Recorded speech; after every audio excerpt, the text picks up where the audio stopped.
Inilabas na ng Bangko Sentral ng Pilipinas sa mga bagong perang papel na nagtatampok hindi ng mga bayani, kundi ng mga hayop at halamang matatagpuan sa Pilipinas na malapit ng maubos. May report si Maki Pulido.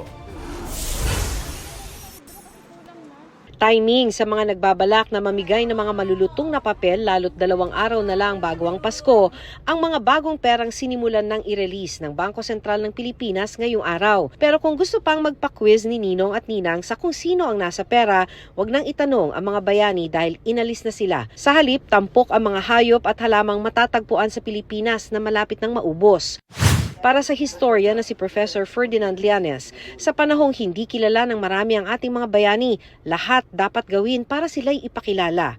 Lahat ng pwede nating gawin para ipakilala ang ating pamanang lahi, ang ating mga bayani, ang ating mga ninuno na nagpundar sa ating pagkabansa, ay dapat gawin natin. Ang pumalit sa ating mga bayani ang Philippine Eagle, Visayan Spotted Deer, Palawan Peacock at Visayan Leopard Cat.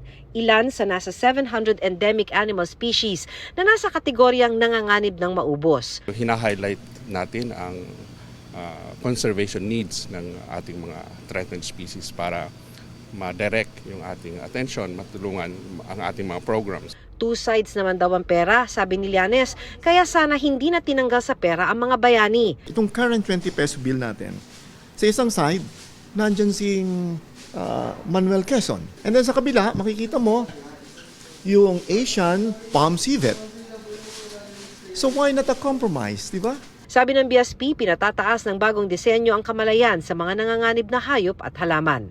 Maki Pulido, nagbabalita para sa GMA Integrated News.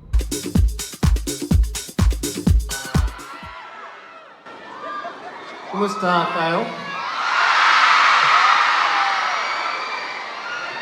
Ang tagal natin di nakikita.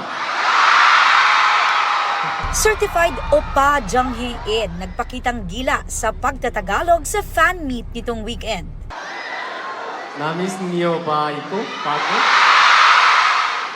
Na-miss ko rin kayo.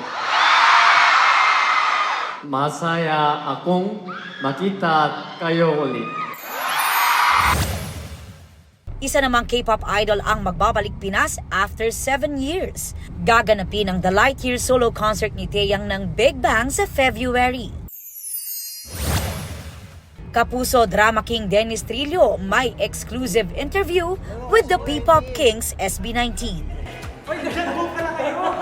Ang hit single na Niebe ng SB19, ang official soundtrack ng pelikulang Green Bones na pinagbibidahan nina Dennis at Ruru Madrid. Ano ang mga naging reaksyon ninyo nung malaman ninyo na gagamitin tong kanta na to? Sobrang thankful po kami dahil nagustuhan niyo po yung Niebe. 2 days to go na lang ipalalabas na ang Green Bones na official entry ng GMA Pictures at GMA Public Affairs sa 50th Metro Manila Film Festival under the direction of Zig Dulay.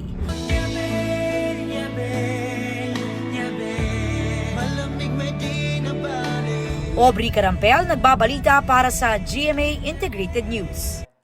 Huwag magpahuli sa mga balitang dapat niyong malaman.